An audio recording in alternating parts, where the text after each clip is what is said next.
What's up tout le monde et bienvenue sur le podcast a.k.a. No Cap. What boy J7 Votre boy le podcast.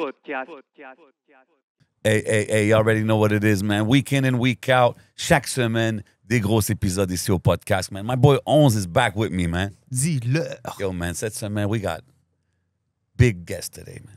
Big duo. I'm talking about OG, Yes, sir. a real MC. Good music, Hypnotize. Part of one of the most, if not the most powerful movement in the city. Totalement. He just dropped a joint project with super producer Nicholas Craven, who is in the building.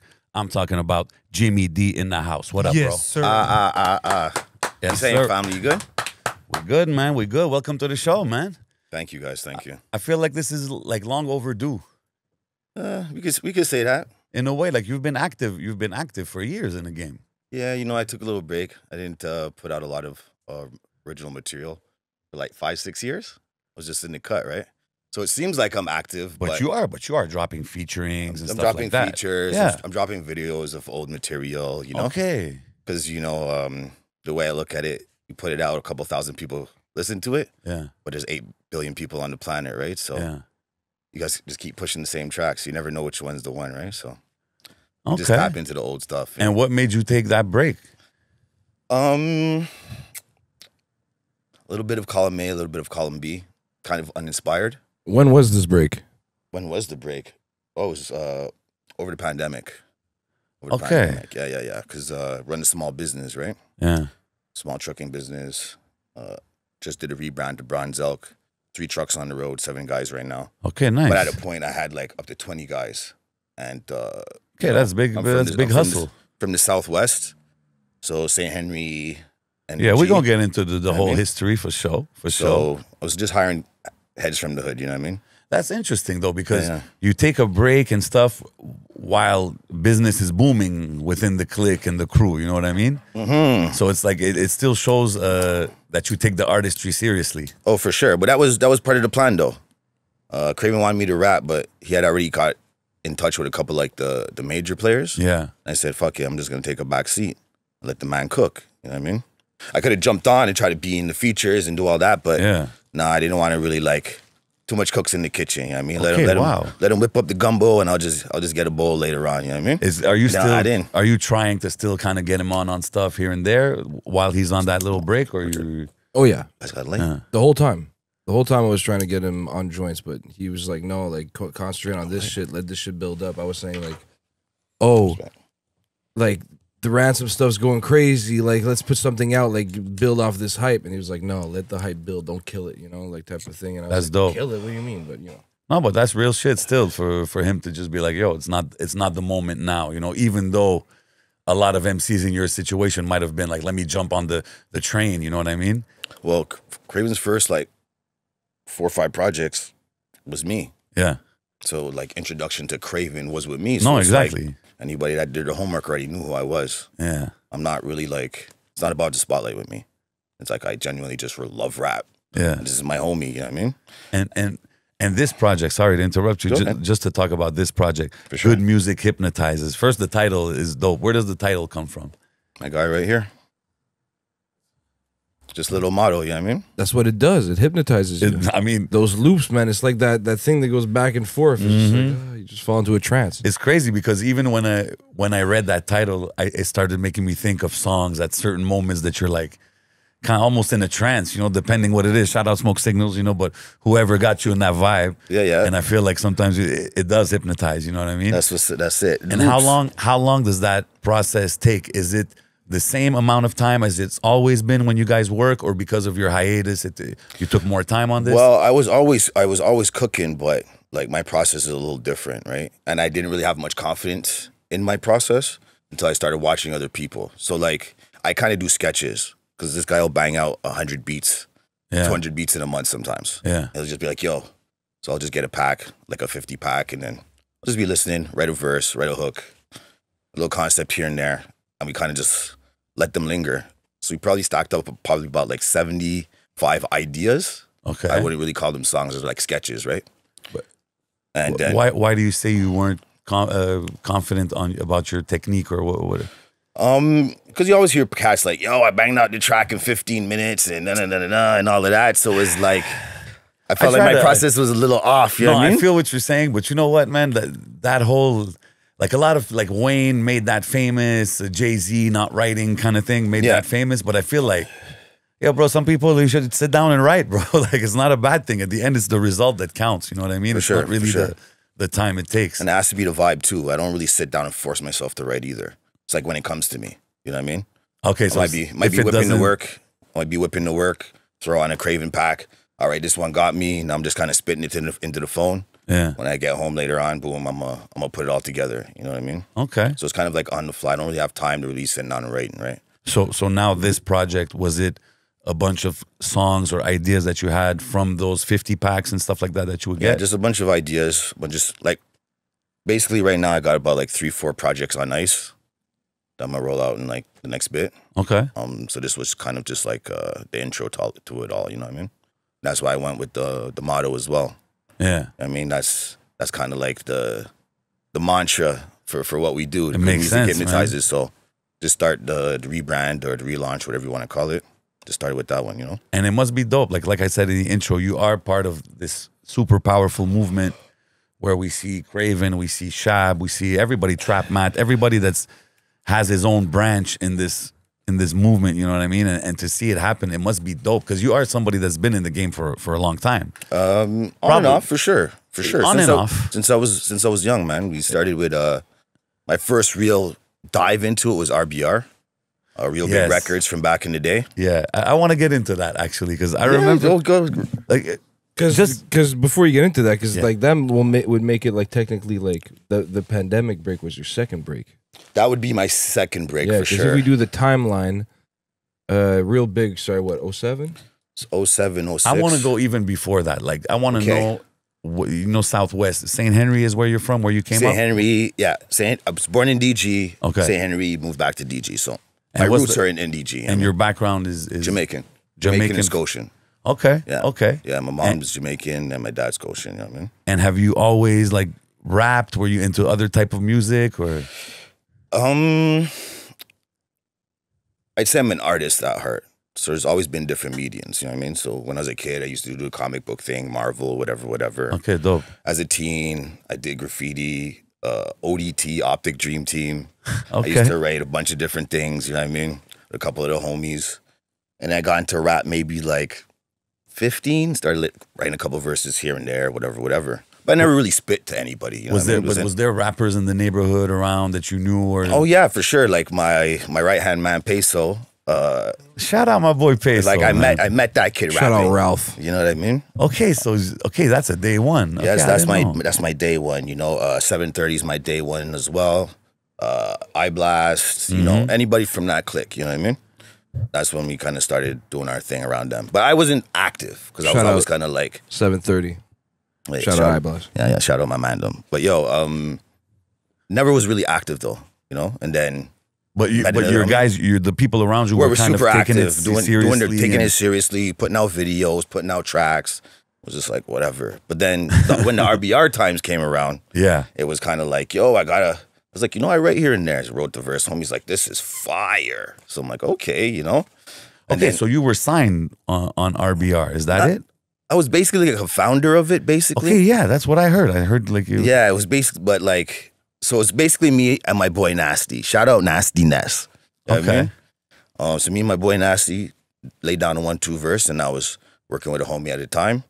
Had a lot of guap, and he was like, yo, I'm gonna put some money behind it. So we had trucks flying across the city, two Escalades. I remember being in the West back in the days in the West Island, seeing RBR trucks. That's a label from out here. And I'm like, from here in the West. Yeah. Was there like a West Island connection or something? Or it was just... Yeah, the homie lived out in the West Island, but it started in St. Henry. Okay. Right across the street from St. Henry Metro. That's where it started. And then we did our thing. We released like one project as like a collective, RBR. Yeah. And then it kind of like a 1-2 artist came out with a couple things. Then it kind of died off. You know, things happened. Yeah, and the shit died off. But this, when you say near St. Henry Metro, so that's it reminds me obviously of the Bad News Brown spot Yeah, over there. Oh, that was definitely R.I.P. that Bad News for sure. R.I.P. For Bad sure, News, for of sure. course. We were rolling with Bad News for sure. Okay, so that was that. That was era. one of the homies. Yeah. We just weren't on the scene like that. You know what I mean? And at the time, mines were going like kind of hard, so it's like you couldn't really get the venues, and you know what I mean? Yeah, but I mean, at the end of the day, if the bars were there, the skills were there, right? Yeah, it was always Maybe you there, it was didn't have always the there. motivation to just go take it a step further. Well, not, but the homie. Hard. Not What was that? He said going hard. Yeah. Yeah. You know what I mean? okay. Okay, we'll leave it at that. We'll leave it at But that. shout out my man I Blast Blicky. You know yes, what I mean? sir. He's at least from what I know, first man from Montreal, at least with his own money, got it on Much Music Plus. You know what I mean? So Yeah? yeah. He's And been making Much moves, Vibe for and sure. everything. Much Who was I Vibe. with just the other day? He's like, yo, Blast used to be on Much Vibe. Yo, I think I showed him like the Stunt Jam Man. Down video, and they're like, yo, was this on Much Vibe too? I was like, no, no. Remember no, that this one, not this Stunt one. Man song? He had a song Stunt Man that was, I think, on Music Plus and Much Vibe. But Had a yeah, couple. he did. He definitely did his thing. He's still doing his thing, but like he's less active too on the music Yeah, side. he's less active. Are you for still sure. in touch with him? For sure. These are the guys. Okay. These are the guys, So man. and even you mentioned Peso is crazy because he is on the new project. For sure. And you say he's a day one and stuff, and it's 100%. interesting because I know you have a lot of features with Peso. I know it's not your first one, and I seen a feature on a project, and I saw Peso, and then I saw another feature with Boy Blue, and obviously it made me think of that little back and forth and stuff like that. That's the homie too, boy. And when Blue's you- the homie too. And when you see stuff like that, are you like, or is it just like it's some rap shit and whatever it is, what it is? What you mean? What you mean? Like they had a little back and forth recently. listen, man. Like, It's all friendly competition, man. But do you care about those kind of talks of like who's the top dog in the city and who's really Listen, the numbers and the skill set and the reach will speak for itself. So that's what And I the have only to say on top that. dogs that are sitting right before you right now. So like, you know, Okay. like there's nothing else really. to fuck okay? with. Pop your collar, Craven. I like that. But so are you still stay tapped in with everything that's happening in the city throughout the years, even when you were like not active? For sure. And does the French scene, is it something that you've checked out or you? I've definitely checked it out, at least to the best of my ability, because my French is very, very limited. So it's more on a vibe. But yeah, I definitely check out what's going on in the scene, for sure. Okay. So when was the first contact between you guys? Like when was the start? Yeah. You can tell us, right? As you guys know, I'm from Elmer, right? Yes, sir. Moved to Hall in like Put it on the map. 2000. Yeah, really. Moved to Hall in 2010. He put Hall on the map right here. Big shout out Misa. Yeah, shout out Shout out Misa. Nisa. Shout out Misa. And then I moved to Montreal in 2012, and my family's all from Montreal. My mother's Montreal, my dad's from Toronto. And when I moved here, started working, got a job, met Jimmy at my job, working in a warehouse in St. Henry with a bunch of people that he knew from back in the days too, and some newer cats too that we made friends with. And we just had a common interest into the same kind of hip hop. And like our first conversation was about, I was telling him about this Clips album that came out in '96 that got shelved, and it had the beat for Knock Yourself Out that ended up coming in 2003. So the Yeah. Knock Yourself Out beat is actually 7 years before its time. Crazy. You know, and like the way Push is rapping on the '96 joint sounds like Styles and Jada at the same time. And this is like back when it's crazy. It's an insane. And when we were talking Clips about that, clips didn't even come out at yeah, that time, right? it's called exclusive video footage. You can find it now. It's a shelved Clips album from '96, fully produced And by that's the Neptunes. first conversation. Yeah. That's so hip hop. Yeah. So you already know. And then from You then already- on, like we started, like he showed me his old music, and I was like, oh, this is kind of stupid. Like this is fire. So I started showing him beats, and he was like, this is good, this is trash, this is okay, this is trash, this is okay, this is trash, this is trash, this is trash, this is fire. Come this on. is fire. This is super fire. This is extremely trash. I can't believe you made Even this the beat. first times you guys are like, Yeah, like he's my he's the main partner in everything I do since that moment on. Like I used to be called the Godfather. That was my producer name. okay. And then it was Master Sounds. That's when I started working with this guy. Master Sound. And then it went back to The Godfather because I was like, no, it's hard. And like everybody at fucking the warehouse was like, bro, that's the worst name ever. Like you're called Nicholas Craven, just run with that. And he was the main like push behind calling myself Nicholas Craven. And as soon as I did that, everything started changing. Crazy.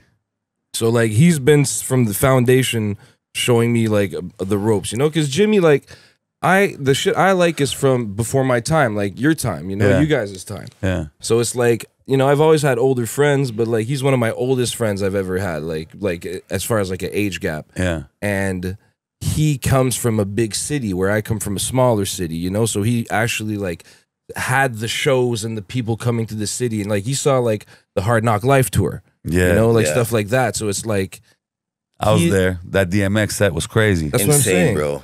I'm sure not it's a lot of crazy. people in Elmer were there, you know. Yeah, So no, I it's feel like, you. He was just He was your somebody that link like to- I to- could to that. build with, you Yeah, know. Misa sure. was somebody I could build with too back in the days, and Mhm. just Jimmie was like just a new friend that I made that like just like at the perfect time to like really lock in and visualize like what's the move, you know? Because I I just feel- came out of like sound engineering school and I wasn't finding any jobs, so we just did it. It's dope, man. I feel it's such a testament to who you are, because even recently I think I saw you tweet out something kind of like paying homage to your boy, like that he's been there from day one and stuff. And just the fact that you guys are still working together after all these years and after all the projects and collab projects you've done, Nicholas, it's like to see it still there it's dope. I feel like, and the day one fans probably love to see it too, you know what I mean?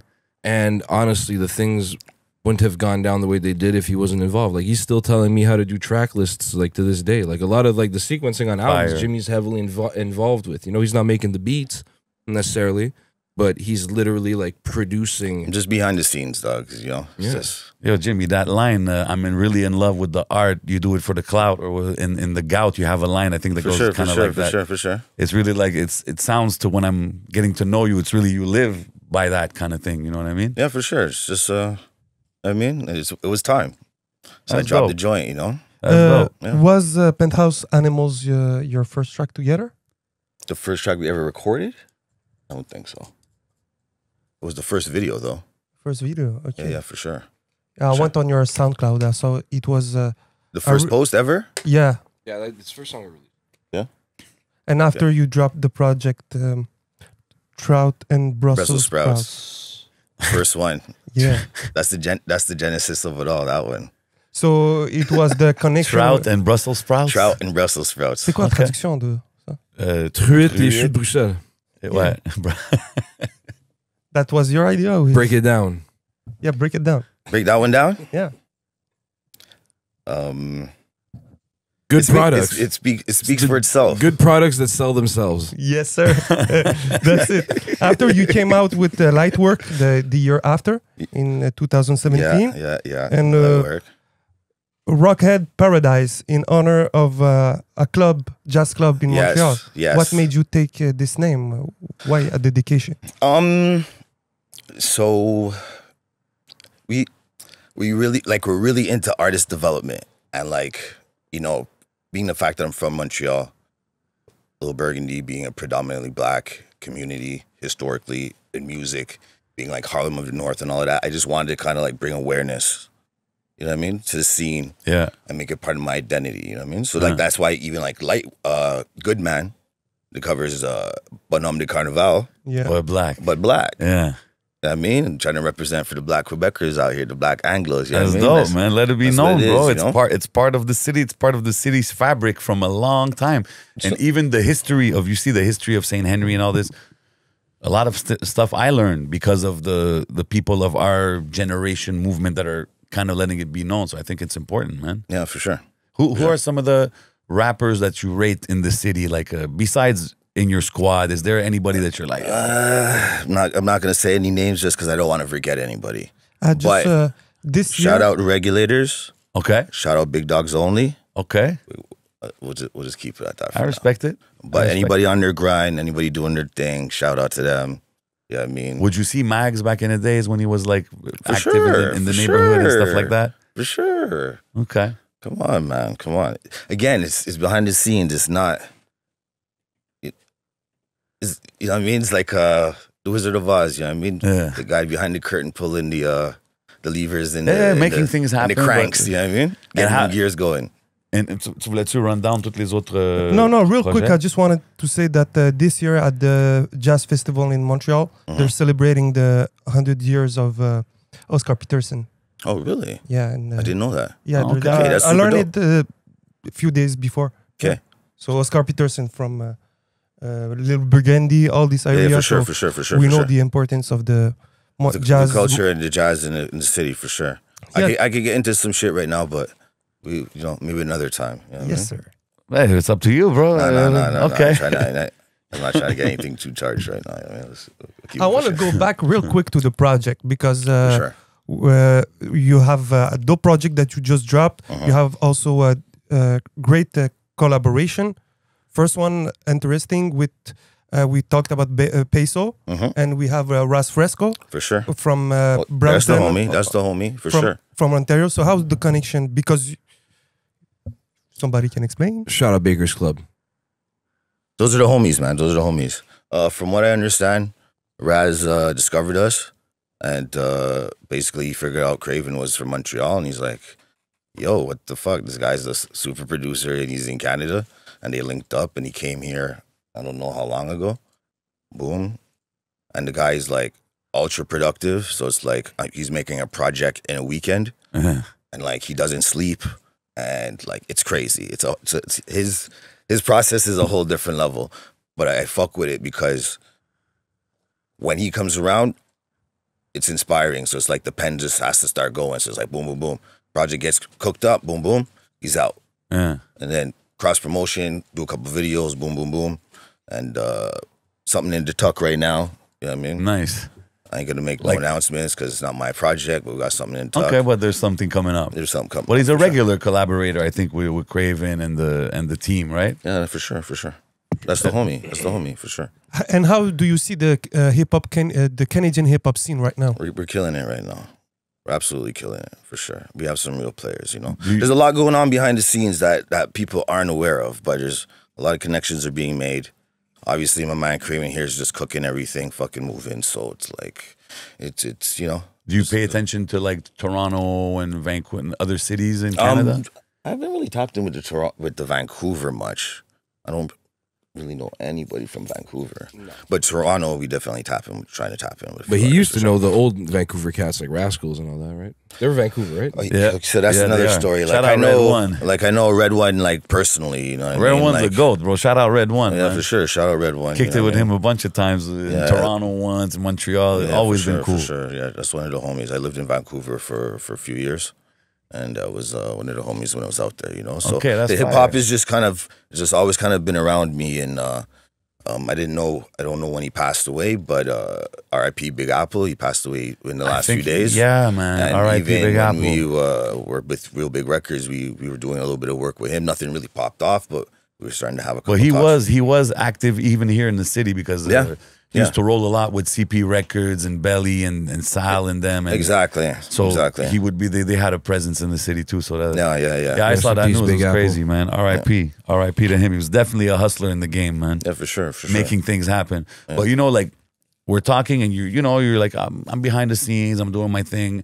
But now with the new project, you're on the forefront. The numbers speak for themselves, like you said earlier. Yeah. How does it feel to be like? Because I'm sure before dropping the project, even though you're with Craven and stuff, you might have been like, I hope this is gonna like. Did you have any expectations? Tried not to. But it's tough not to have them because you know. Before it comes out, you get nerves. You know, you Yeah. don't know how it's gonna perform. Don't know how people are gonna receive it. But I was pretty confident in it. You know what I mean? I think it was a solid piece of work. So yeah, I was pretty confident. And are you? Does it motivate you to kind of like, okay, man, like, does it put you back in rap mode of like? Yeah. I got a couple of projects just kind of lying around. Okay, so there's no more hiatuses going on in the next. No, not for the next while. Okay. Not for the next while. And when you said you had moved to Vancouver, was it anything music related or just to get away? No. It's Some other stuff. some other stuff. Yeah. Okay. Yeah. Okay. So Sure. the single, is it the first single off the project, The Gout? The first Is it single the first- First single from the run. but That's the first Fallen single. is the first. I guess Fallen would be the first, eh? Yeah. Fallen is a dedication, tribute to Ka. Is it? So the way that happened is because, you know, when we really started making music, me and Craven, like it was Rock Marciano and Ka. There's one song, is it Iron Age? One song, Iron Age, black and white video, Rock Marciano and Ka. And when I saw that video, it was like, okay, this is the wave, this is the sound, hip hop's back. Really? Like, so What his era is this? influence, you know better than me. So his influence to me, like the type of music that I make, aside from like my favorites, obviously I have to dedicate it to Ka and Rock Marciano, right? Two super rappers and producers. They make their own shit as well, both of them. And what made you say hip hop is back when you heard what they brought to the table compared to what was going on? I can't explain it, dog. It's just I'll break it down real quick. Not what he felt, but like just how the movement went real quick, because like me and him had been working on just like, okay, he raps well, I make beats okay, let's try to put it together and try to develop it. And at that time we were obsessed with the categorization of coke rap. You know? Fish Scale by Ghostface. Yeah. Clips, Hell Hath No Fury. Yep. Purple Haze, Cameron, all these types of tapes, you know? Yeah. So we were like very, very much like looking into that, right? And we wanted to like, I don't know, just find, because there's something like psychedelic about and like druggy about that type of music that's like really like, there's like a humor or something, like, you know what I mean? yeah, for sure. And like if you listen to even like Cuban Links and stuff Yeah. like that, you know, like all that type of like that run, even like, you know, the Lil Wayne stuff you're talking about, Rick Ross, all this type of stuff. you know? Yeah. So it's like, You guys surprised me earlier with the BG thing. You're like, oh, yeah, I fucks with BG. And I was like, yeah, okay. bro, for sure, for sure. Fuck with everything, bro. Yeah, we Yeah. like all music. Like all music is dope, man. Like I respect it. I respect it. yeah, dog. Like we go to art galleries, dog. Like it's on some different shit. Like we really Yeah. like it's artist development, bro. This is not lucky. Like I'm not lucky making this type of music, bro. Like this is very Very intentional. intentional. Like everything is extremely intentional. Break it down for people But who don't understand what you Even mean. the cover of the new project, just the Yeah. it's art. It's a Shout out to Calder. big shout out. Is it somebody that did it with the title or you? It's an old piece that we sampled. I just sample snitched on myself, but fuck it. Yeah. Oh, Okay. Yeah, it's just Okay. it's- But when you say everything is intentional, yeah. like you mean, like, what do you mean by that? Is it just okay, like so I've been putting in work all these years and it was bound to happen kind of thing? Or like, I'm just trying to understand. we're trying to bring hip hop back to its like, purest form. And in its purest form, rap is loops Yeah. and verses. I don't even think I have a hook on the whole project. It's yeah, that's interesting that you say that, because it's like, it's kind of some of the things young artists would think of first, you know, when they're doing a song. Mm-hmm. Okay, and is that something you do intentionally, or just that's how it came out? It was intentional. Bro, basically, like we were building on this, and it took like 6 months of us building. We made like 2 songs, like with like my old type of beats, and then we discovered Rock Marciano, and we already love Ghostface, and Ghostface raps are on these types of like just like open beats with Yeah. like just like no drums like added on top of the drums in the original sample, right? Yeah. And when we heard Rock do whole albums like that, me and him just were like, oh, we could do this now. This is like cool, you know? Because me, the first time I saw Rock, it was when I was a kid. I bought the Anarchy album that Busta Rhymes put out.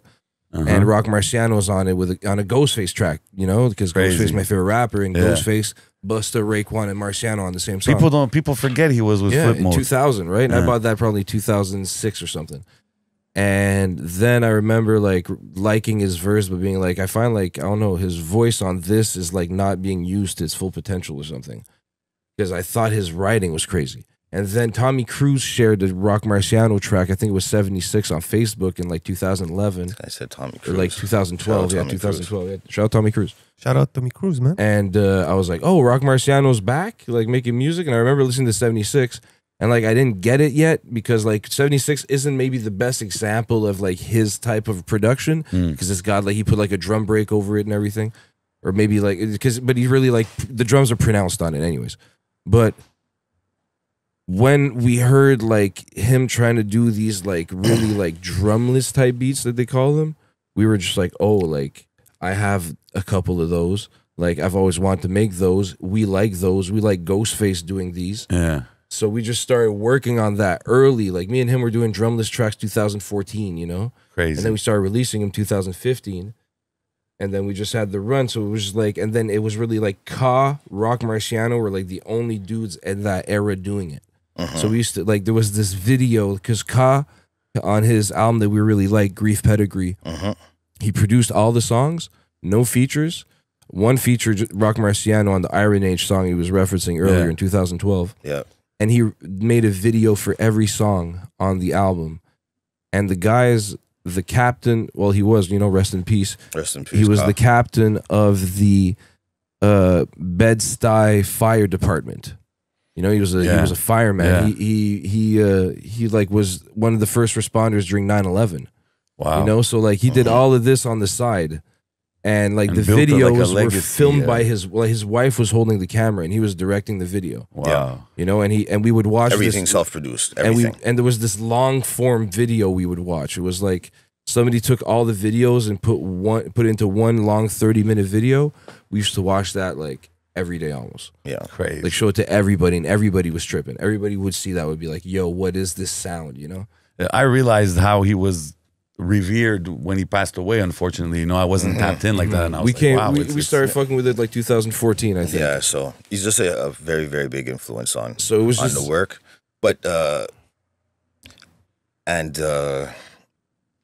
just because I feel like when it comes to more like introspective and more like somber type tracks, like that's his vibe kind of like overall. It's not for everybody. You know what I mean? But the bars, they're so dense. So it's like on Fallen, it was like almost a homage, just the style of writing. You know what I mean? But I didn't know he was gonna die. It was just like, it's just something that I want to do because I respect his pen so much. So it's just kind of riding with the style, obviously with my own little twist on it, but just trying to, you know what I mean? Like 100%, man. Pay homage to the pen, and just so happened that he passed away and I had it in the tuck.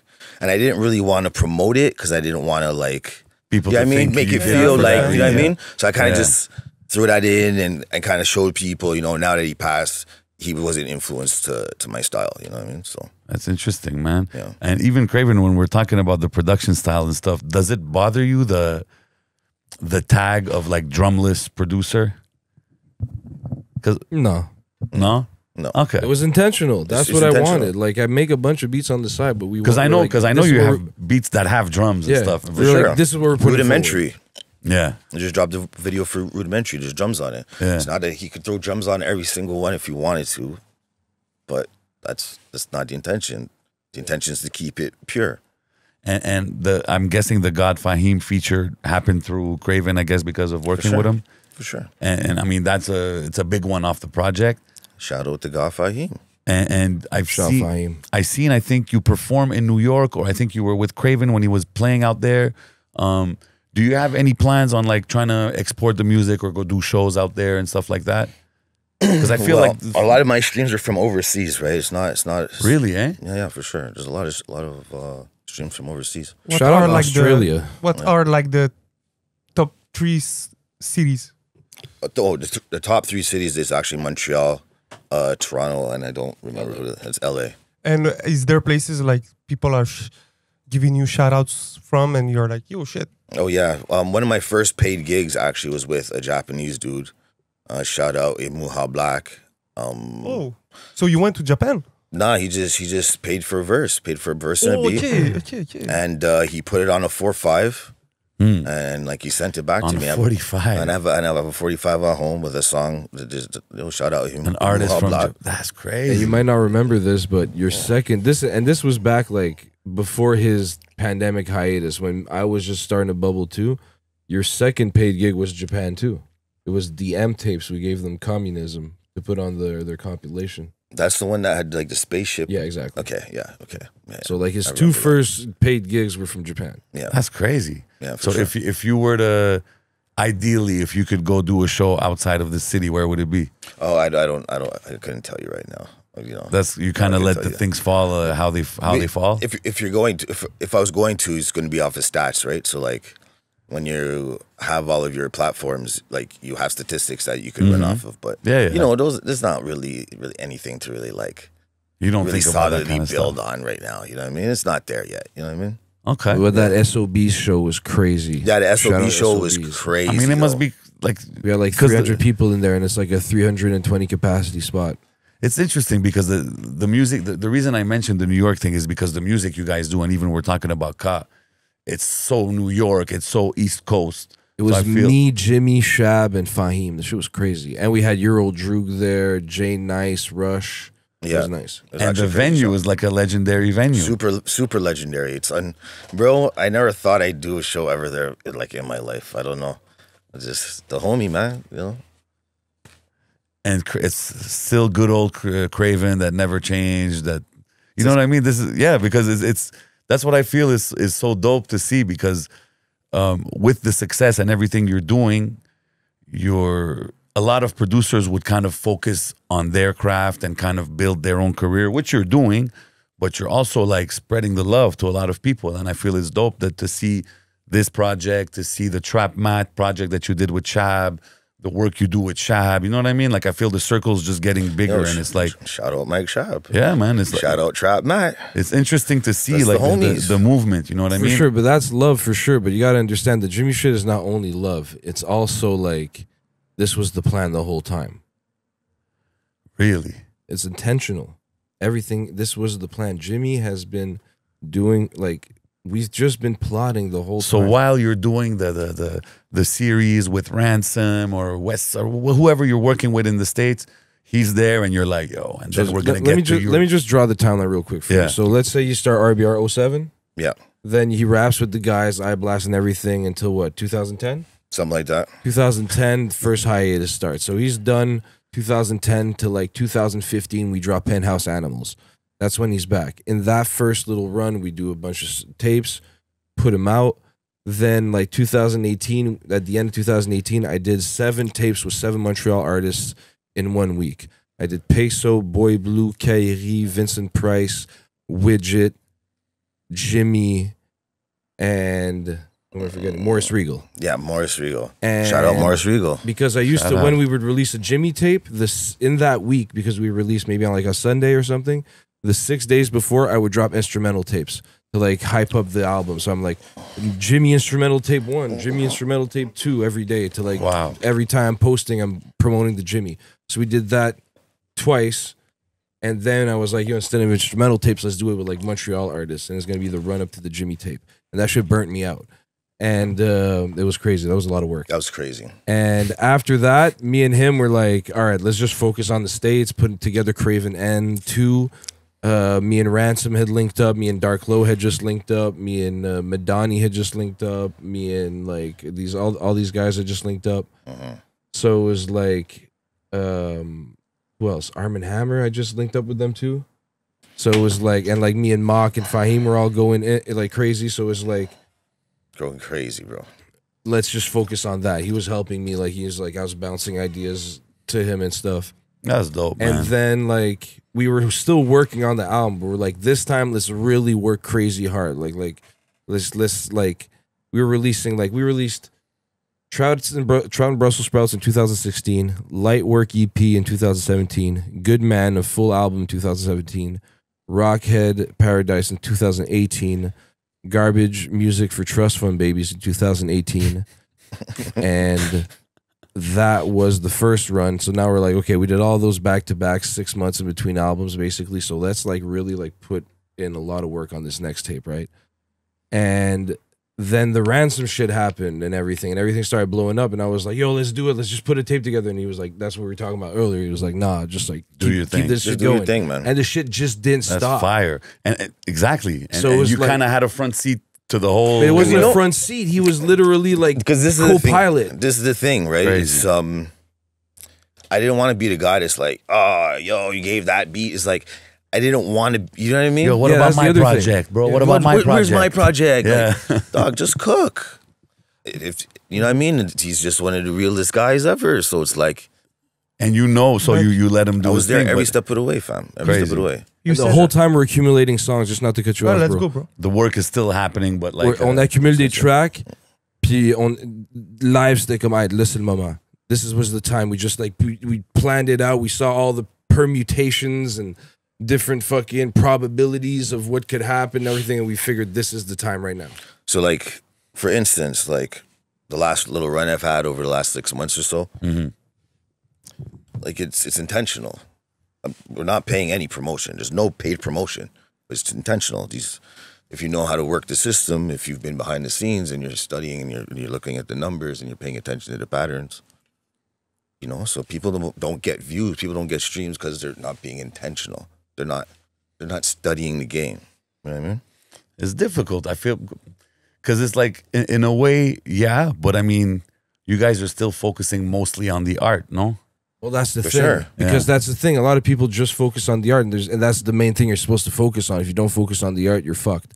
But there's this other part now, because before, basically, if you wanted to get signed, you needed to compromise your art. Like, oh, you can't say this, you can't use that beat, oh, wear this. Like, you know, that was the game. Today, you don't need to compromise your art. All you need to compromise is your approach to releasing and marketing your music. Facts. That's it. Pretty much. It's a whole new world, right?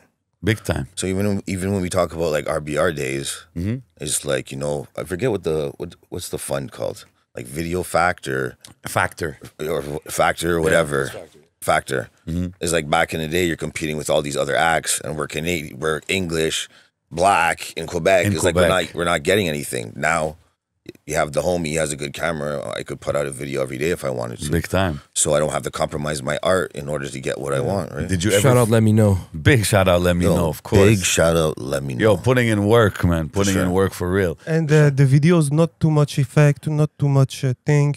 Each time you're in a different spot in Montreal, it brings a little message. Just like our music, bro. No Exactly. crazy shit. We're just That's giving it. you the most raw, thing. crazy, like fire shit So, possible. pas trop de superflu.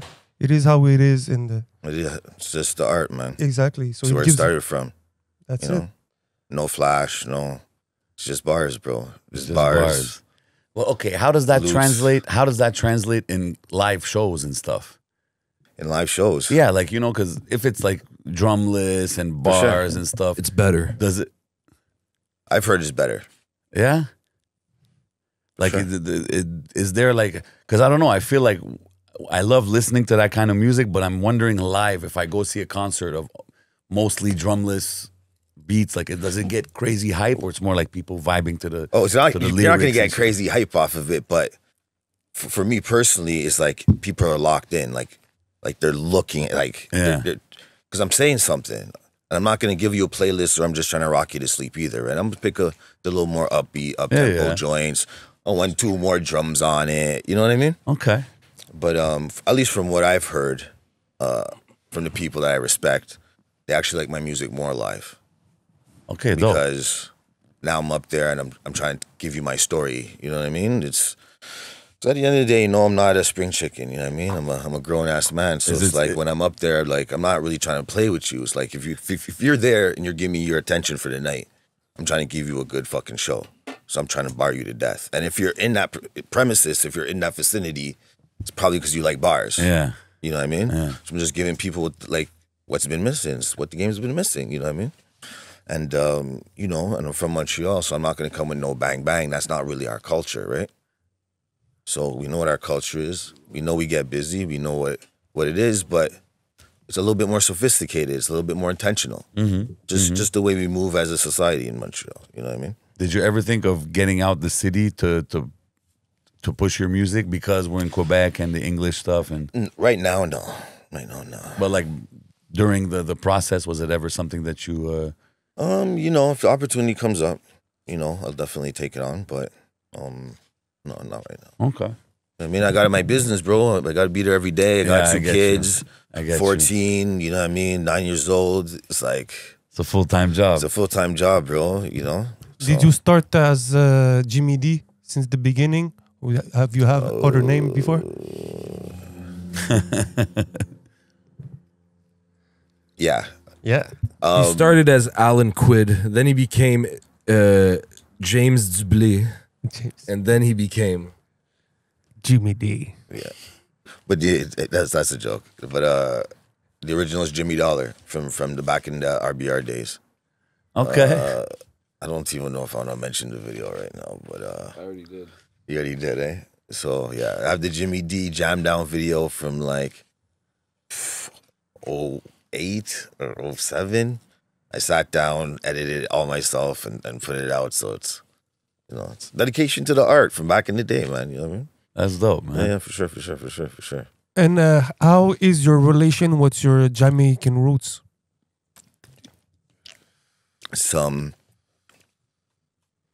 It's the only roots I really have, to be honest, you know what I mean? So, it's, you know, Sunday morning, it's the ackee and the saltfish and oxtail and the curry goat, and it's a regular in the household. So, you know what I mean? And growing up as a kid, you know, it was only roots reggae and like I couldn't listen to rap as a kid. Wow. Okay. You know what I mean? Why? I couldn't say yo, like, because it's like it was Jamaican roots, bro. We don't do that. Like, wow. We listen to the roots reggae, maybe a little dancehall. Can't listen to dancehall around the kids, and like I was really brought up with like a lot of manners because of like that side of the family. You know what I mean? Okay. And my pops wasn't really around. You know what I mean? He only came around later on in my life too. Okay. So, but I've always had Scotian friends. I've always been around. You know what I mean? I've kind of always known my roots as well. Okay. But yeah, go back to Jamaica. So the Jamaica side is definitely tough for sure. You were born here? I was born here though. Okay, and your father was born here too, or he came? No, he's born in Nova Scotia. Okay, Nova Scotia. Sorry. Yeah, I could get into like a little history too. Like we were one of the first like black families, free black families in Canada, out in Africville. Like that's my dad's lineage. You know what I mean? But I only learned that later on in life as I like discovered it. You know, Africville. Africville, yeah, in Nova Scotia. I've never. Do you guys? Sorry, not to cut you off. Do you guys know about the Black Nova Scotians? I was gonna tell you. I was gonna tell you to break it down because I know a lot of people that like I'm Scotian. Yeah, but even me, I don't know too much the history. And Quebec people, like people that watch 11 MTL, like people like les gens qui parlent français, là, calice, là. Yeah. Il n'y a aucune calice de disque de cette affaire-là. Là. C'est Okay. fou, hein, je pense, c'est fou. Yeah, break it down like for the people who say when somebody says I'm Scotian, he's talking about Nova Scotia. Nova Scotia. That is in Canada, but Yes. break it down. Okay, I can't give you exact dates, but I'll give you like my breakdown of it. So it's just like, you know, during the Underground Railroad, a lot of slaves escaping the South and America came up to Canada and they end up in Nova Scotia. So Africville is like one of the first like settlements of slaves and freed slaves in Canada. Wow. You know what I mean? So when people say they're Scotian, it's very specific because it's like we're going back like 3-4 generations. Like we're at a certain point, it's like Nova Scotians are indigenous and they can like claim their rights as indigenous people, as far as I know. Okay, wow. Go do your research, you know what I mean? But they're basically the first black people that were in Canada? Yeah, for sure. And like a lot of them are light skinned because we had to like the white people weren't fucking with us. So we were in the fucking woods with the natives. So a lot of us are like fair skinned. Like my dad's like a fair skinned individual. Okay. You know what I mean? Yeah, for sure. Like Okay, that's what it we is. call them like red skin, you know what I mean? But and there's a flag, I think. but it's just like a Quebec flag, you know what I mean? It's just for the it's province, the flag right? of the province. Okay, Yeah, for I wasn't sure. sure if it But was it's just another the specific. roots go deep in Nova Scotia. We're talking about the yellow, blue. yellow, blue, red, and white. Yeah, okay. Yeah, Like for you sure. know the $10 bill with Viola Desmond? Yes. Yeah, She's a Scotian activist, right? No, Okay. She's not activist? no, it's not activist. I want to say she's an entrepreneur, but I might be wrong. Okay, but yeah. she's like from that. Yeah, for sure, for sure. okay, wow. I might be wrong though. That's interesting. We're You can't- fucking you up right can't- now. Yeah, you can't fact check. Shout me out right Smoke now. Signals. You know what I'm saying? They got us right out it's here. Getting late and the blunt got me a little fucked Okay, up. okay, so. but it's good to know, man. And we're talking about like your whole come up, and you were like, I dabbled in different kind of arts. Yes. Was acting one of them? You know what's funny that you asked me that? anyways, I'm not even. Wow, you really tapped in somehow. I'm fam. just, you know, I try Just to like do in my research. elementary school, like I actually ended up getting like a scholarship to like an art school over the summertime because I did like a little acting class or whatever. The art school, was it here in Montreal? Yeah, Face. It was just like a Face, summer yeah. school or whatever. But like people always like, yeah, you're so good at this little thing, and I'd never like pursued acting, but people think I'm funny as hell, and like people really fuck with me. You know what I mean? So it's just like it's just so like Okay. I don't know. Maybe that's why you're saying that, but no acting or nothing like that. No. So you never acted in... Actually, holy fuck! My sources are wrong. I didn't act. I'm in a movie, bro. I'm in a movie. It's called Sitting in Limbo. It's a movie from like 1985, There you 86. go. There you go. And I'm a baby in this movie, bro. Okay, so And- you were in the yeah, in the if you type in my name, Lance Jerome Clark, I have like an IMDb, and I'm in like this movie from like I'm a kid. Let's go. So Okay. I don't know. Right? Yeah, the National Film Board. Yeah. Is that So something? my mom's in the movie. Okay, dope. And my godmother's in the movie. And it's about like a young couple in Montreal trying to find their way in NDG.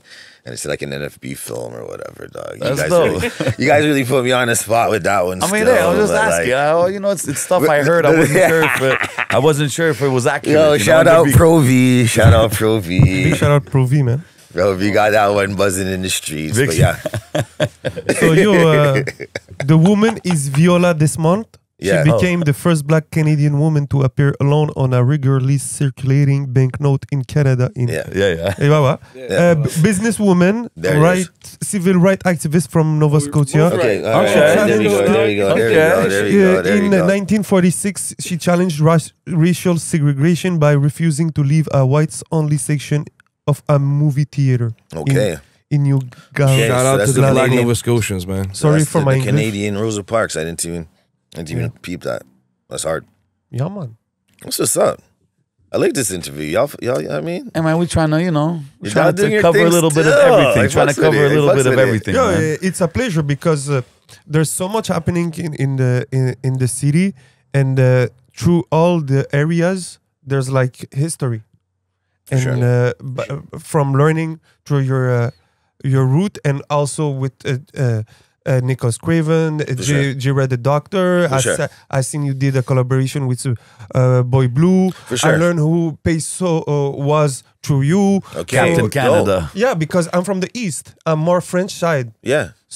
So it's Dope, man. So it's with things like that that I Respect, learn more about the city. Super dope, You know, man. so Yeah. It's crazy because it has so many layers, so many. Like we're talking just about the rap game, you know, and it's Yeah. like there's so many different branches and eras and the English and the French, obviously. So it's like 100%. if you start to dig in and go back to the RBR days till today and everything happening, it's crazy to see how it's rich. You know what I mean? I feel like the talent has always been here. It's just a question of it blossoming. You know? Yeah, and it's time now because you know, you can make music, and as long as you take it serious, Guys You like put you your guys are music, putting a yeah. spotlight on the city, like 100%. with That's what you guys intention. are doing, and like it or not, it's gonna shed light on other artists that are making moves too. You know what I mean? yeah. Oh no, and, 100%. through the city, it's because it's bilingual. Yes. There's the French side, there's the English side, and Yeah. we learn a lot through the French side here. Mm-hmm. And after we saw all the potential that can happen through the English Side. through Yeah. through the English side, and I think it's really bigger if you Of make course. it well in. And through Craven, Shab, and seeing all the artists that are coming around, For sure. so but that have always been there, but we are discovering. For sure. There's a lot of like dope success stories, like Planet Giza, Craven, 100%. and a lot of people Shout out doing their Planet Giza. things. Yeah, of course. Yeah, well, bro. A lot of people doing their thing on their side, kind of say, so to say. But like, they're doing huge things, you know. And because sometimes the media here focuses more on the French, we might not hear it as much. But like, they're doing great things. Even shout out my boy. Skyfall? No, not Skyfall. Shout out too. Shout out Skyfall. I'm talking qui fait avec. On est au Québec ici.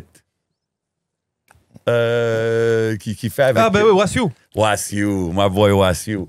He's killing it Shout too, out doing Wassiu. his thing. With the producer he's working with, like the house, the EDM thing, you know. But like, there's a lot of dope success stories, you know. For sure. Even I was putting on a youngin last time to DJ A-Track, you know, and he had no idea that A-Track was a Montreal guy. From Montreal, yeah. His brother with Chrome, winning at 16, man. Crazy, you know what I mean? And So I've always been into music too. Like, shout out DJ Midas. That's my homie from like Yay Tall, and DJ Midas. He's like super DJ. That's my brother. Shout out DJ Midas. But he always had me on the loop. It's funny. He's what? Egyptian. Yeah. It's funny. It's funny because I've always just had like my music guys that are just super intense, and I've always felt like I was just kind of like a bystander. But I guess I've been just soaking in the game the whole time. Hey, man, like you said about your comedy, man, people fucking with you, Jimmie D. Hey, but you mentioned something. I don't know if it was in a tweet or something where like you kind of get the leftover beats. Let's say Craven sold packs or whatever way he does it, and you kind of get the leftovers, but everybody tells you they're the sickest Craven beats. No, I don't remember what I said, but I don't remember where. Realistically, I get custom beats. Like I started with the brother, dog. He knows this is my guy. Yeah. Like, people don't actually understand like what's going on. That's fire. You know. No, but it's fire. And that's why it's dope to have both of you here. Is there ever beats that you pass on and then you see like Ransom or somebody do something crazy on it? Yeah, for sure. All the time. Okay. He'll say it. He'll be like, "Oh, Not for this, me. I love this. Not for me." Oh, okay. I'll tell him to send that one to Ransom. Okay. Yeah, it's a different, like, it's very intentional, guys. Like, It's I'm interesting. good at what I do and I work very hard, but like Jimmie, like what I'm trying to say is Jimmie's like, I studied the 90s and the early 2000s. He lived it. He's a genuine article. He Like, got he's the vision. Like when I was studying Mobb Deep and all these types of things, like he was literally like living that hip hop experience as it happened. So he just gives me like a cultural perspective that I couldn't have otherwise. You know what I mean? And it's just an advantage because I got my own like cultural perspective, and Big time.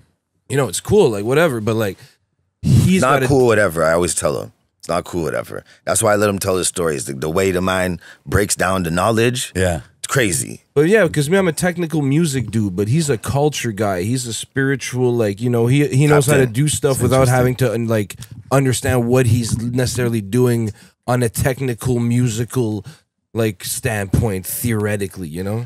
Like me, I'm all about like breaking down the theory behind the sample, you know, like stuff that you can do like without, you can make a cool sample beat without knowing what the theory is and what the key and the everything is of the song. But Yeah. me, it's like I want to know exactly wanna- what yeah, those exactly. chords are and everything, you know. That's crazy. Him, he just knows that it works just because he knows that it works because he lived it. Me, I studied it. And do you feel with this project, Jimmie D's kind of getting his just due, or like what he's always That was deserved? the plan. That's what I'm trying to tell you. This is like he thinks it's funny, but I keep saying like this album has been like 7 years in the making.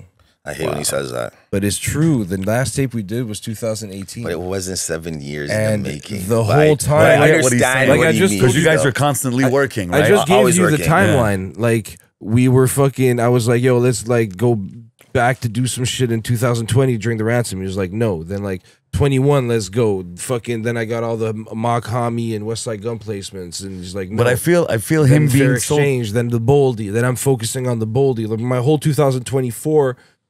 2023 was solely working on one Boldy project. You know, it's like all of this stuff is like he just. What he was just- the first track of the project? Like the first one I that don't even remember. This so long ago. okay. That's what we're saying. Like some of those songs were like from 2020, Okay. 2019, maybe even. Maybe Laser Focus is from like 2019, bro. I don't know. Maybe.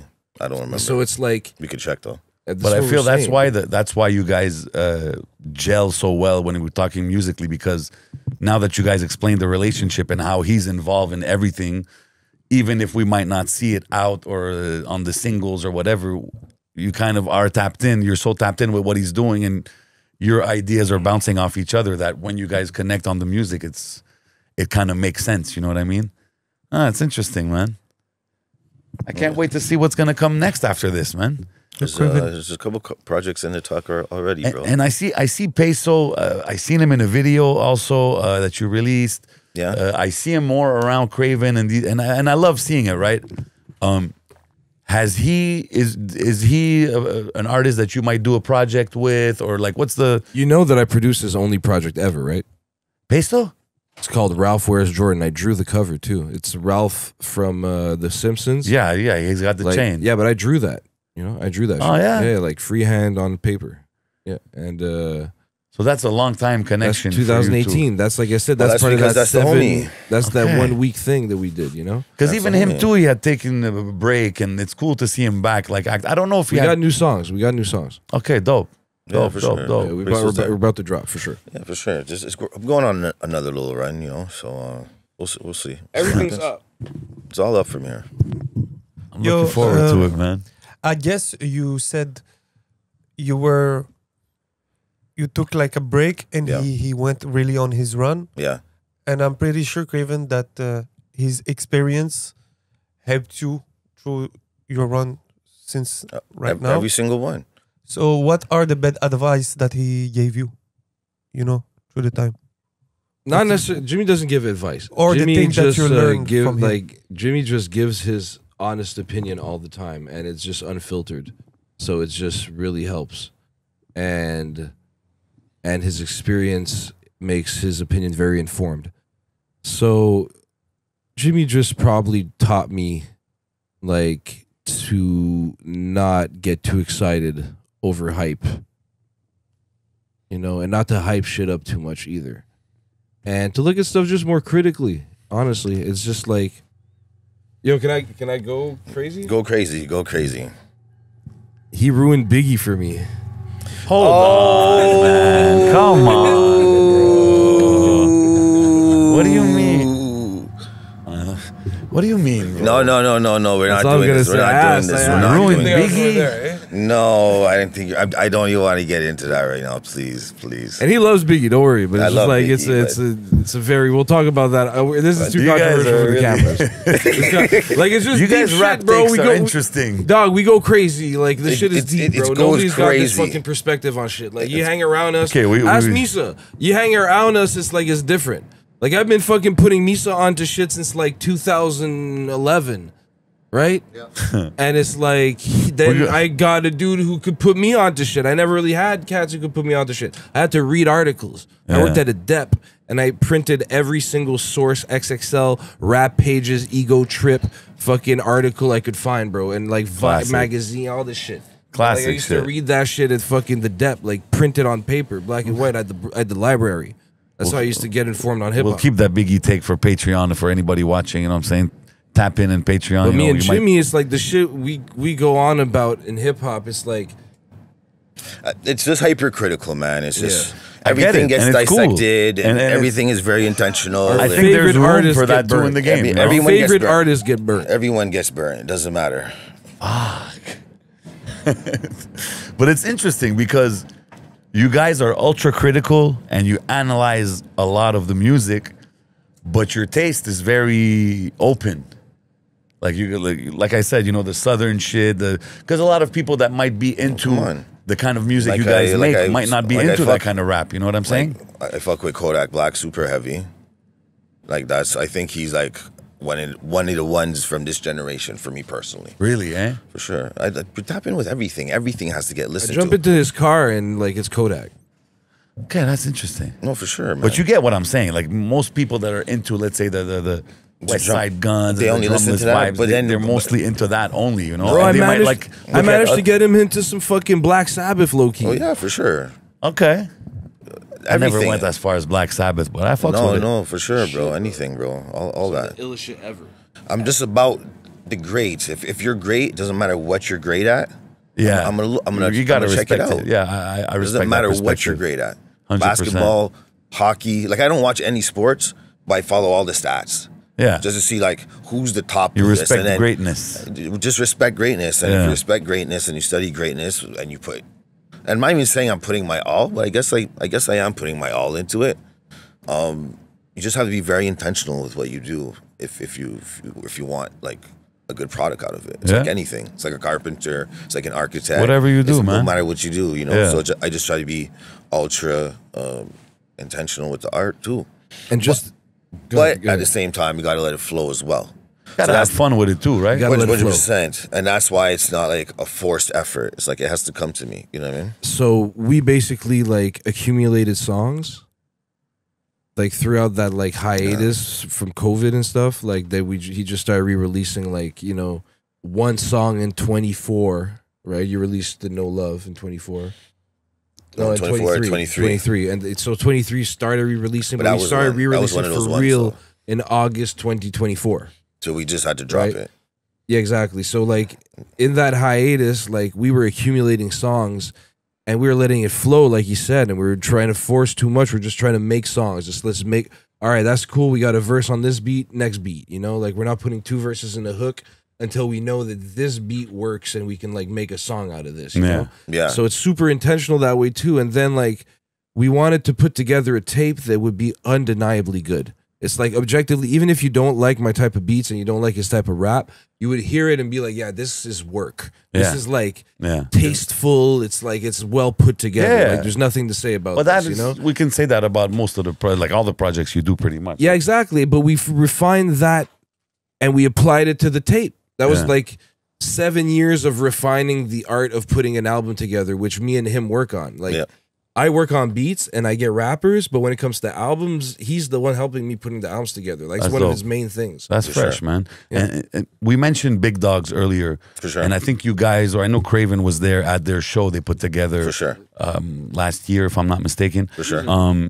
Is that something, I feel like that's something that would be dope to see, like a Craven, like your guys' movement kind of put together a show, you know, Craven and Friends, or I don't know how you guys would present it. I'm not gonna say nothing right now, but you know, Could shout out cool. to 80. 80's got big ideas. Big shout out 80 Rock, Big shout out 80 Rock. Big shout out Borden. Big shout out everybody. Shout out fucking Morris, J Red, Justice. Borden's run. I won't lie, man. Borden's run in the last few. In the last year or so, is one of my favorites I've been seeing. Something I'm happy to see. See, like when I mentioned Peso, seeing a guy like Borden kind of get back into it, motivated to drop music, because I'm sure he sees the traction. The city, too. Listen, the city's lighting up right now, man. And I think it's our time. You know what I mean? Big time, man. Yo, we had a reporter from La Presse last week, and he's like, "Man, I did an article, but then I put 2 artists, and then I could slip in Borden with that, you know, because he released that day too, and And I feel it's so dope to see a guy like Borden's project being mentioned on the big media, and like people are kind of checking for it, you know? It's dope music, man. Something's happening, man. It's dope music, man. Hey, you mentioned Pro V earlier. You got that Ice Storm song. For sure. Talk to me about like how that idea came about. Because me, obviously, I hear that, I see the visuals, everything. I was like, oh man, I remember the Ice Storm. Like, you know, it automatically puts you. I think you even put the snippets of the news things. Yeah, for sure. Again, it's intentional, man. But like, I'm just trying to bring you back home, man. I'm just trying to put you on to Quebec. You know what I mean? That's Quebec, interesting, because I feel like it's something everybody knows about, but I never heard a song kind of like, you know, making reference to that. You know? He's amazed by the work. The references, you know what I mean? For sure. But that's what like we were taught. That's what you do in hip hop. You rep where you're from. You find the like elements from your part of the world, from your neighborhood, your experience, and you use those to like give yourself your brand, your uniqueness, your image, your individuality. You know, and it's like, dog, we flipped Bonhomme de Carnaval, we flipped Joe Montferrand, we flipped Rufus Rockhead, we got a song called Saint Antoine, we got a song called Notre Dame. Yeah. What are we just talking about right now? I forgot already. The what was I mentioning? The Ice Storm. The Ice Storm. You know, it's just like that's the joint. Like we flipped. I know, but there's a lot of old St. Henry movie that we chopped up and made a video. There's a restaurant like, or a spot. Oh, it's a special. Shout out, right? Andre. Yes, it's all, that's what it's about, right? Yeah, it's true. We got a Dollarama song. Yeah, Dollarama. So it's just like we flipped everything. The Dollarama closed. They said I heard or.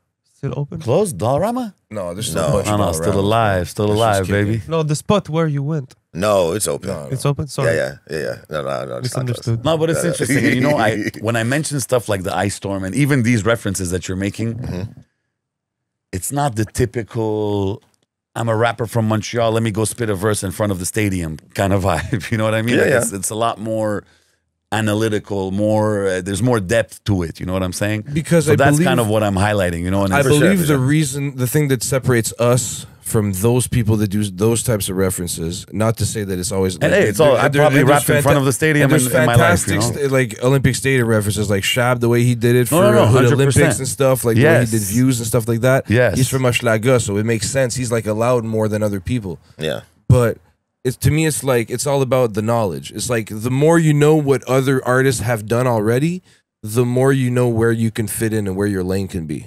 It enriches your art too. Exactly. And I believe like what we are dealing with here is a lack of knowledge on what has been done, or an interest even in learning what has been done and what other people do. a lot of it's not highlighted, bro. Man, come Like, on. even we're talking about the Fair St. Henry exchange, history. no robberies. You know what I mean? The reference. The what? Which one? Yo, monte le collant. Oh, wait. Okay, wait. Of course. Come on. Come on, son. Everything. Man, is- Planet House Animals. I'm in front of Louis Cyr, you Yeah. know? That's a classic right there. just- Yeah, we just flipped repping. Louis Cyr. He's from St. Henry. Ouais. You know? Oh, is he on, from bro. St. Henry? I didn't know he was Yeah. from St. St. Henry. Henry, for There's sure. a St. Henry. There's Okay, a statue dope. in St. Henry. Dope, So it's all dope, dope. references of, trying to show people Montreal, you know what I mean? That's fire, man. Yeah, that's where I'm from. Welcome to the But city. also Metal Gear Solid. You know what I mean?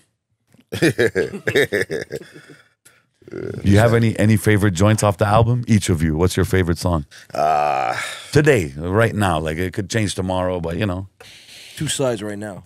Yours is two sides. It kind of works with me because, like, right now my favorite one is Dead Cat Bounce, but that's just me. Okay. I liked Spring. That's. Sometimes I don't. I get see you still. all the maybe reference at the first, But it's good sound. but it's good sound. It's Super. a good vibe. Like I'm like, 100%, yeah, man. that's my vibe. 100%. He said he had two horns like Lucifer. Yeah. I got it. If I know you guys are like totally, you guys are kind of a unit almost. If you could produce or make an album with another producer, Yeah. would you have anybody in mind that you'd be like, that would be dope? Or you don't like to throw those things in the air, right? I'm gonna be honest with you. If it happens, it happens. But like, I'm doing exactly what I want right now. So Okay, and being with Craven the whole journey, yeah, I know you guys say it's intentional and everything, but has there been moments where you've been like, damn, okay, I wasn't expecting that? Like, we were talking about the Lloyd for Banks sure. thing earlier. The 100%. it's cool little moments, you know? 100%. And yeah, some stuff. This guy, he amazes me all the time for sure. But when I met him, like, I knew he was gonna make it. What made you know? What separated him from the rest? I don't know. I just knew, honestly. Craven, did you know? For sure. You knew as well? Est-ce que je savais que je... No, for sure. No, I know. When I met him, I knew, like, I was like, okay, there's something going on here. And then as we started to develop, maybe not as soon as I met him, obviously not. Normal. Once I saw the way the kid cooked, I was just like, damn, son, this is serious. Crazy. I was like, yeah. Did you read the magazine, The Source? Sure. What was your favorite one? Okay. Did you had one? What was your favorite Yeah, magazine? we had a segment media? where we were talking What was about that recently. If my question will be more, what was the media you were consuming the most when you were young, listening to hip hop? Mixtapes and music videos. Okay, MTV. Well, Rap City. remember, like I was telling you, my boy DJ Midas has always been crazy into music. And in grade 5, he made me a mixtape, like, with like South Park clips on it, on Okay. a tape, and gave it to me. Like the guy's been a nut since he was like fucking 8 Dropping or 9 years old. Theme mixtapes and shit. Dropping themed mixtapes for me of songs and videos that he would stop and record off the TV and like wow. And I used to just, and then, you know, I never really went to New York myself as a kid. I never had the connections, but all my boys used to come back with mixtapes. And I used to just love having my hands on music that people didn't know. Like, it was just... Yeah, man. I you feel know that's what I mean? like a Like, hip-hop thing. It's just Even a hip-hop till today. thing. Yeah, but it's not the same now because it comes out on Spotify and then everybody knows it or it gets leaked and everyone goes to the YouTube. I feel that was the beauty. I feel that was the beauty of that era. For sure, of bro. like you having something that nobody else knows. Discover something that they... And that's why I kind of make the music that I make because it's like, you're not where you're gonna find this music. What? You know what, Jimmie D? Actually, you made me think of something, man. Because this thing reminded me of when I was a kid, right? And my cousin came up to me and was like, he came from Phoenix or I don't know where the hell he was in the U.S. Yeah. And he's like, yo, I got this CD, man. Nobody's got this. Bone Thugs and Harmony. And I was like, oh, shit, okay, Bone Thugs. We didn't know what it was, right? It was brand new. Nobody had ever heard it. And we were really big on Bone Thugs. And I seen a tweet of yours recently saying something like, yo, man, if you rap fast, you suck or some shit like that. And I was like, yo, what do you mean, bro? That's crazy.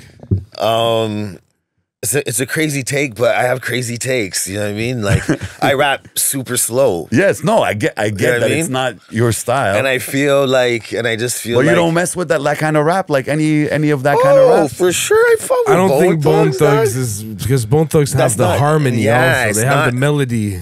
It's like an instrument. You know what it was. You know what it was. But they have a lot of verses where they're like, No, it's fast. You know what it is. I'm gonna break it down. Just a small example. It was an interesting take. That's why I wanted to bring it. I'm gonna break down a small example. It's always love for the legends, like Busta Rhymes and Eminem. Yeah. But when these niggas is rapping fast, it's trash, dog. Like you mean in the content of the verse? Oh my God, it's such garbage, bro. You know, listen. The thing is, I'm not trying to get deep right now because, like, my take is we're talking rap. My take is a crazy take, dog, and I get you acknowledge that it's a little bit of a crazy take. Not to me though.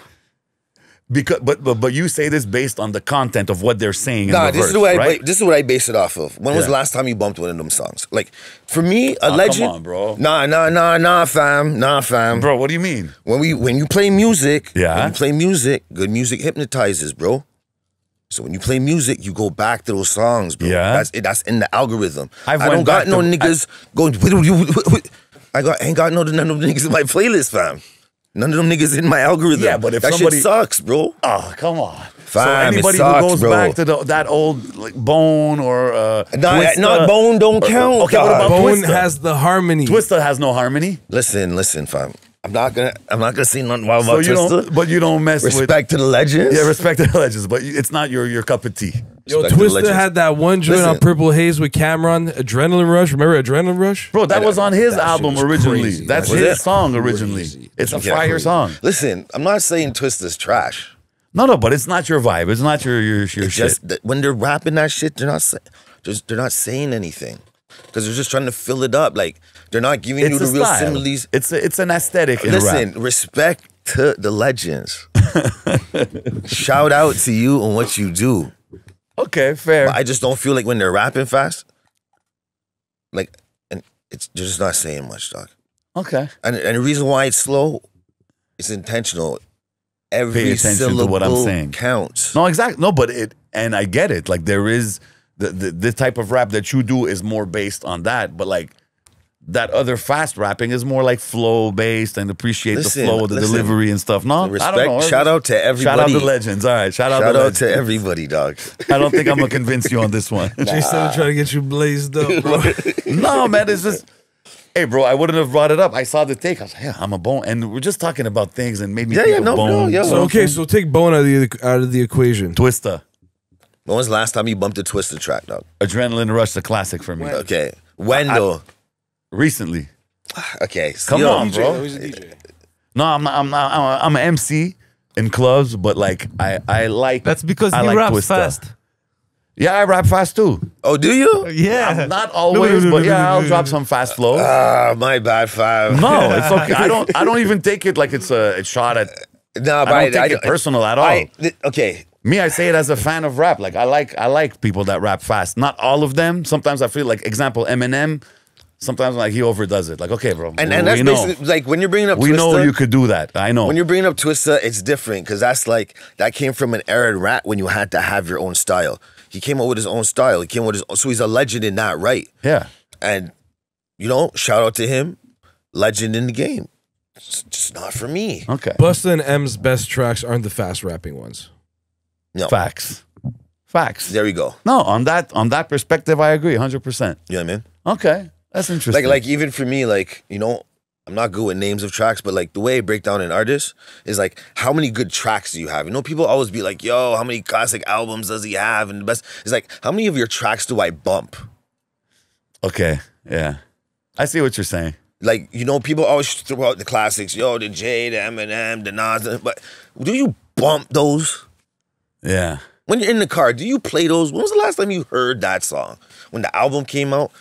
The nigga, is it the best then? Like, let's be honest. And I'm not talking about stats. I'm not talking about, NBA, fucking NFL stats. Yeah, of course, they're legends in their own right. But when was the last time you bumped that music? And there's a lot of new stuff, bro. And there's a lot of new stuff that you can bump really well. I feel there's too much, man, today. In this day and age. It's the new golden age, bro. That's the thing that people don't want to say. Yeah, but even like, in music, there's like, you want to tap in the drumless, that kind of vibe. It's a whole world, bro. It's a whole universe. For sure. But really not. There's really only a few that really do it. Yeah, but the few that do it are so productive, bro. And they're fire. Like even Westside Gunn, right? For sure. If I look back and I say, like, I know of him, I'm not tapped in like that. Okay. If I say I want to go listen to his projects and I look and there's like 25 albums, I'm like, damn, man, okay, which one is the reference? Which one is the one? You know what I'm saying? There's so much. No, for so sure. It's like, but it's interesting. This is the era we're in, right? Like, yeah, but after it's some niches, it's the niche that people can live in. Yeah, exactly. So people can really be tapped in on a scene and just listen to that, and live and be content and be completely full of music to play. I know exactly. But so like the game is it's like segmented now. Like all of being music a hip hop segmented. guy, So it's like you want to kind of be aware of everything that's relevant, but it's like, yo, there's so much. It's crazy. You can't keep up with everything. It's tough to keep up with everything. But the guys are the guys. Yeah, and you just fuck with them because like at the end of the day, the cream floats to the top. Definitely. So it's like, and J7, it's not the first time you say this because in many interviews like that we've had, you brought up this like there's so much music, and to me it's like I remember going to the CD store and buying CDs in 99, 2000, and like I remember back then I had maybe 5 artists that I like, and I would buy their albums. It was like those were the guys. Like it's like it wasn't. You would get the whole discography. And there was a genre too, and I would like a few songs in the genre. But you would focus on the main. Yeah, and like today, it's like it's maybe harder to find your guys. But once you find your guys, you got your guys. You got your guys. Oh, definitely. And like the guys today, low key, are way more consistent than back then. They produce more music. The music is more personal. Yeah, there's less compromise. They do exactly what they want because there's less filters.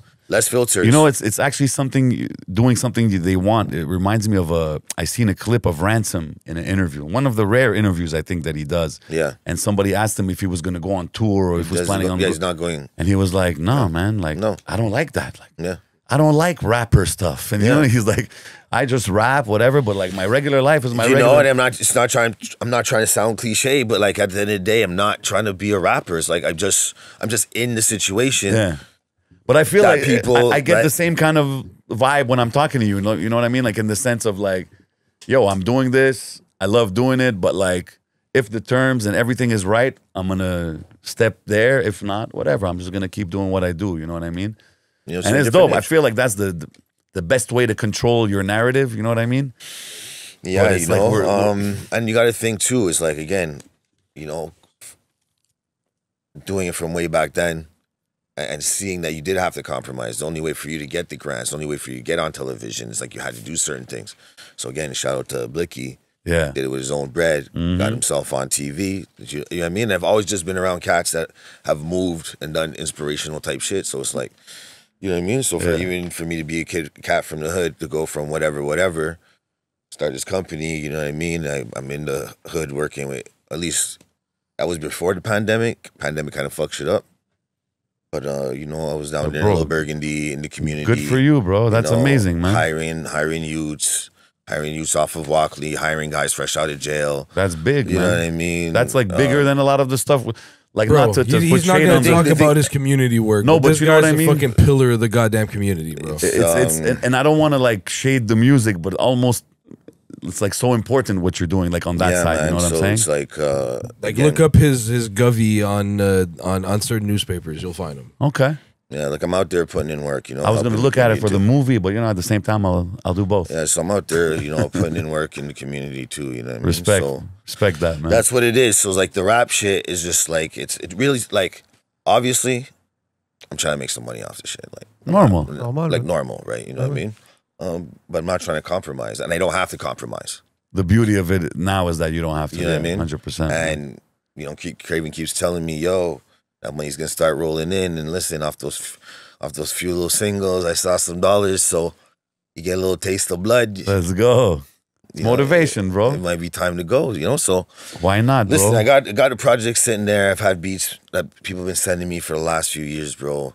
I might be sitting on like besides the Craven beats, I'm sitting on like a good 200 Craven beats alone. Wow. Probably even more than that, 300 or 400 probably. Okay. And then like packs are coming in every day. So it's a new run. It's the beginning of a new run. Yeah, you know, Inshallah. Yeah, I mean. And check this out.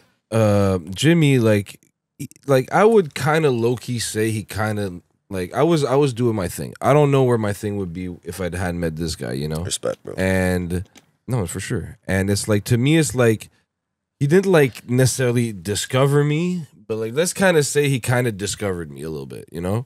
He also discovered some other cats too, and right now he's like working with some producers that he's gonna be one of the first people to really put on. No, 100%. What's up? Like Galio. Shout out my guy Galio. Yeah. Shout out my guy Eastside G's. Eastside G's. Like Eastside G's a fucking you know, ill cat from the States. Where's he from? New Jersey. He's from Jersey, and he's been tapped in fucking with my shit since early, and he started fucking with Jimmy since the old run.